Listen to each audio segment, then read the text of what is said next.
What is happening, troops? Kolguyev just got revealed for Arma Reforger on Saturday, and I've watched the 2-hour playthrough and the 1-hour Q&A, so you don't have to. Let's jump into what we've learned.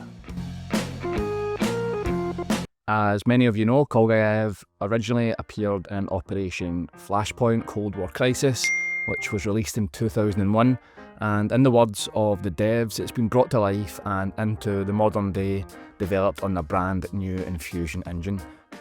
Kolgujev is built as a barren northern Soviet training ground with a narrow focus, big height differences, hillsides and rock faces. There are fewer dense towns, but there's more elevation control. That means that overwatch, ridge ambushes and longer movements between points, as highlighted in the Q&A. So if you love flanking from high ground or choking convoys on ridge roads, this map was made for you. It's a step away from the lush green vastness of Evron and into a rockier and tight map, making for some head-on battles. I thought this was pretty cool. The live Q&A was hosted from within Kolgujev itself after a 2-hour live playthrough where the devs chatted with many notable streamers, Arma vets and milsim players. One of the points which stood out to me during that Q&A was that the devs' vision for Kolgujev is for long sessions lasting hours or even multiple days. Frontlines build up over time as bases are destroyed and then taken. It's less end-screen scoreboard and more let's keep the campaign rolling. Personally, I do like the battles that last more than just a few hours, so it's great to hear that this has been a consideration. One thing to flag, which is probably more of a highlight, at the minute when a game ends, the whole server still resets and it kicks everyone out. The devs admitted this is a pain, but they're working on fixing it, so sessions just reload seamlessly, which is great to hear. One of the biggest things to highlight in Kolgujev is the new buildings, objects and artifacts that haven't been seen in Arma Reforger before. Modded servers do give us new maps and some of them are brilliant, but they can sometimes lack that polish and finesse you would expect to see from an in-house development team. Here you're getting authentic Soviet military towns, bases and new vegetation species, all researched and crafted to slot perfectly into the world.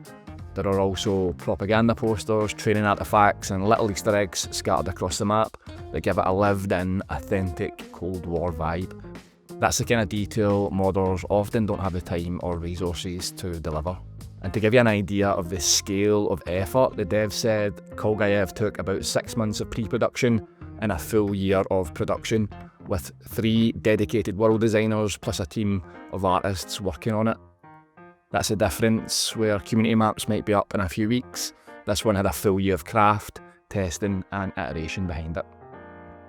Moving on to the 1.6 update, formerly called 1.5, I did manage to pick up on a few things from the Q&A, the live chats where devs were answering questions, and then also the gameplay itself.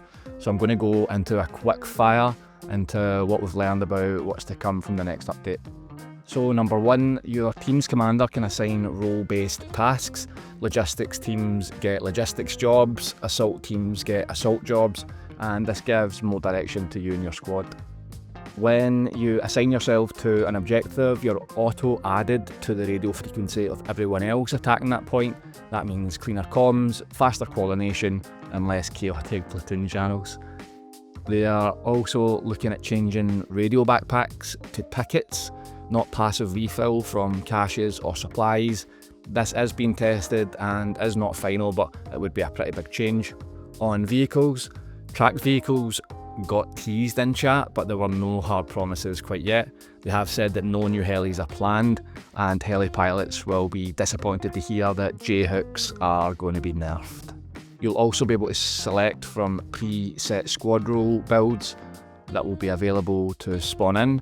Radio operators can spawn in with radio backpacks, which is a massive change and making squads more cohesive. The electrical grid system on the roadmap will not come as part of 1.6. And one of the last things that I noticed that they highlighted in the gameplay playthrough was that when you speak on the mic, your character model now speaks, mimicking a sort of lip-syncing effect, which I thought was pretty cool. You gotta drive though. In terms of release dates and timing, For Kolgujev and 1.6, there's no release date as of yet. They did dodge my live chat questions a number of times, but I was persistent. We'll keep track of it, but for now it's a wait and see. If this helped and you want to stay up to date on Arma Reforger news, gameplay and tutorials, then make sure to subscribe. And as always guys, I'll see you on the battlefield.